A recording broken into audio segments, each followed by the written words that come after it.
The question really that is going to pertain to most of the program is the question of liberty. Do we want to be a free people? And in order to be a free people, we need a free press. In order to be a free people, we need at least a relatively free economic system, don't we? I mean, the founders of the country thought so. They fought a revolution over taxation. They also fought a revolution over freedom of speech. And these issues come up now in the context of what's going on in this country. So first I want to discuss the press, but not just the usual rat-a-tat-tat. You'll see what I mean. And then I want to talk about economics. Do we all really believe in a free economic system, or do we make excuses about it? And we really don't.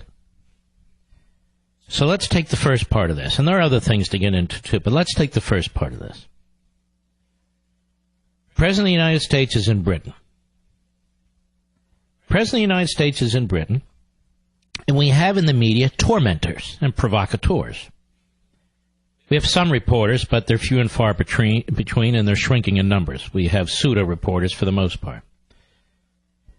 And you have people like Jim Acosta, who have as their purpose to draw attention to themselves. And so they disrupt actual events in the name of trying to get questions answered, when in fact, that's really not what they're doing. They never treated Barack Obama this way, and they never would. So there is a hostility, an ideological hostility, a personal hostility with certain of these pseudo-reporters toward the President of the United States. There was during the campaign, there was when he was president-elect, there is now. And it's not just CNN and Jim Acosta. It's the vast majority of these pseudo-media. They don't like being called fake news, so I call them pseudo. Just as well. And they are pseudo-media. Jake Tapper is a pseudo-reporter, as an example. Andrea Mitchell is a pseudo-reporter. We have individuals who go in and out of government. They'll work for Democrats and in some cases Republicans, but the vast majority Democrats, and then they'll weasel their way back in the media, and maybe they'll go back and work for another Democrat. And that, in the so-called pseudo-profession that is pseudo-media, is perfectly fine. But it's not perfectly fine. They are the Peter Strokes of the media. And I don't like it, Democrat or Republican, for that matter. Now, in addition,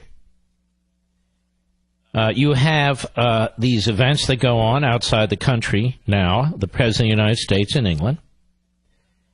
And is he compelled to take a question from one of the news outlets, which is particularly open in their hostility toward him? And I don't mean from a media point of view. I mean from an ideological point of view. And if he doesn't take the questions of Jim Acosta, if he doesn't allow Jim Acosta to turn a press event with another world leader into a food fight, does that mean the President of the United States is rejecting freedom of the press, or does it mean that Jim Acosta and CNN, NBC, and the others are abusing their authority? Again, I'm not saying they shouldn't have freedom of speech. That's not my point, or freedom of the press. My point is, what are they doing with it? And does the president have to play along to the demise of his own administration? So let's begin at the beginning. Here is the president with Jim Acosta, who is a well-known mudball thrower. Cut two, go. Mr. President, since you attacked CNN, can I ask you a question? John Roberts, go ahead, John. Can I ask you a question? No. John Roberts, go ahead. CNN's fake news. I don't take questions. I don't take questions from CNN. CNN is fake news. I don't take questions from CNN. John Roberts of Fox. Let's go to a real network. John, let's go. Well, we're a real network too, sir. You're a network, but you're an ideological network. You're an ideological network. Is there a single conservative host on CNN? Well, we're objective. No, you're not. There are left-wing hosts on Fox, like Shep Smith is clearly a left-winger. And there are others. who are more liberal. There are actually some who are actual reporters. There are very few on CNN. CNN has remade itself over the years from a news operation to a MSNBC wannabe operation. But this isn't my point either. I want to continue for a moment. John Roberts took a lot of heat at Fox because he followed up with a question, but he didn't defend Mr. Acosta and CNN. So he was trashed by people at CNN. He was trashed by phonies like David Frum. He was trashed, left and right. He didn't come to CNN's defense. Is it his obligation to come to CNN's defense? Is it his obligation? No, it's not his obligation because the president is not attacking freedom of the press. He's refusing to deal with an ideologue who's a provocateur and a self-promoter. But John Roberts felt the need later on to do just that because he came under tremendous attack by the pseudo-profession called the media. Cut 3, go. I want to point out, Harris, before we go, something happened at the press conference that I think needs addressing. The president called out one of my colleagues, Kristen Welker of NBC, as dishonest and said that NBC News was dishonest. He also called out CNN as not a real network, fake news. Well, let me just add that I know Kristen Welker. She's a friend of mine. She is as honest as the day is long. To call her dishonest is unfair. I used to work at CNN. They have fine journalists there who risk their lives to cover the news around the world, and to say that they are not a real network or fake news is also unfair. So just wanted to add that in there. So he felt the need to, and maybe legitimately, to defend his former colleagues at CNN. Then he's talking about Kristen Welker. Kristen Welker, who, as I understand it, is a pseudo-reporter for NBC. And here's how that went. Cut 1, go. Spent the week taking on NATO allies, criticizing Prime Minister May on her own soil. And I wonder are you giving Russian President Vladimir Putin the upper hand heading into your talks, given that you are challenging these alliances that he seeks to break up and destroy? See, that's such dishonest reporting because, of course, it happens to be NBC, which is possibly worse than CNN. Possibly. Let me explain. Stop. Now, how is this destroying freedom of the press? It's not destroying freedom of the press in the least. In my view, he's giving his opinion. Many of you agree with his opinion. All right, that's enough. Now, why am I going through this? Because I happen to be spending many, many hours now, late at night and on the weekends, and there'll be many, many more, studying this issue. The history of the media. The backbenchers will do one of two things. They'll suddenly jump in and do some superficial research or have somebody do it for them, or they'll plagiarize. But mostly, over the weekend, they're very busy doing other things. Now, that said, CNN has an obligation to reveal itself. CNN has an obligation to reveal itself as a media outlet for the Democrat Party. What CNN is doing is poisoning the notion of a free press. No press can be wholly objective or bipartisan or multi-partisan because human beings don't conduct themselves that way, nor do institutions. But they can strive to be. CNN says it strives to be, but it doesn't.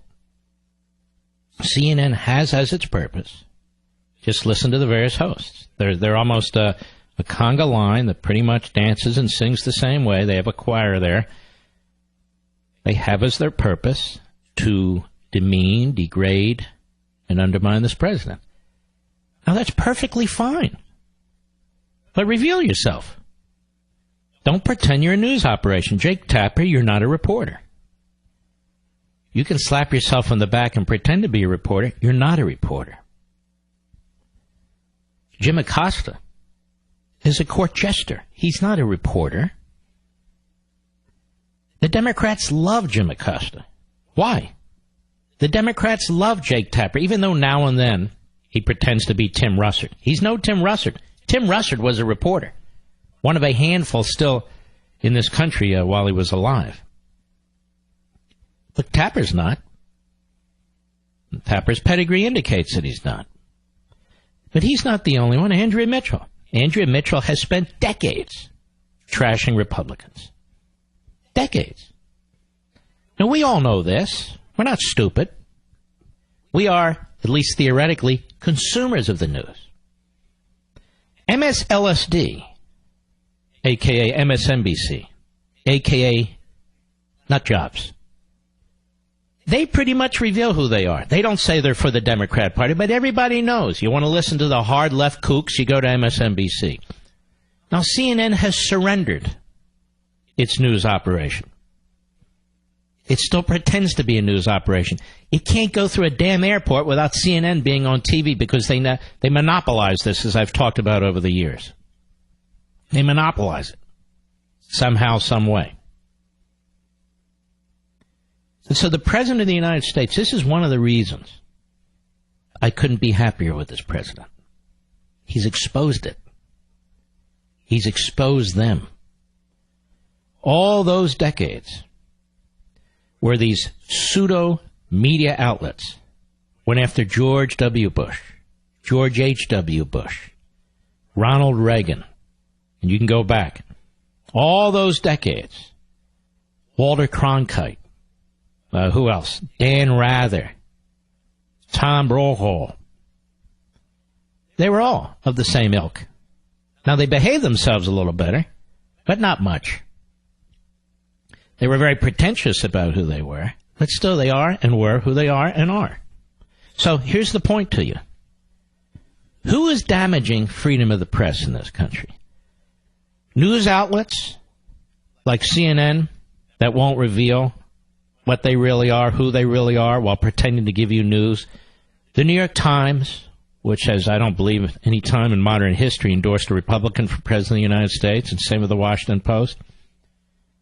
These are old-time newspapers, some of them yellow journalists, yellow sheets, for the Democrat Party or for the ideological progressive left. Now, when you point out their editorials, they'll tell you their editorials are different than their news pages. How so? How so? Because the editorial pages, truthfully, are more honest than the news pages. At least they call themselves editorials, opinion pages, op-eds, and so forth. The news operations don't do any of that. They don't do any of that. When they determine what to cover, how to cover it, and what to omit, and what not to cover, they're making decisions. They're making decisions. When the New York Times, throughout World War II, throughout the Third Reich, throughout the Holocaust, did everything it could to push that news to the back pages, and they have slapped themselves about it in the past few decades. A little late, I'd say. Was that an editorial decision? Of course it was an editorial decision. If it had been a news decision, they would have reported about it. But they didn't. Let's talk in more modern times. How long did it take to even know that Barack Obama's minister, Jeremiah Wright, and Barack Obama were as tight as they were? Other than conservatives. How often were we told it's a non-issue? How often were we told that his association with Bill Ayers is a domestic terrorist? A domestic terrorist. A domestic terrorist. Involved in violence. How long were we told that, well, it's not a big deal, that's racist, you can't bring it? How many times were we told that? Think about it. And so, what I'm calling for here is that these media outlets that are aligned with the Democrat Party or aligned with an ideological force admit it. That's all. And then we can trust them to be what they truly are.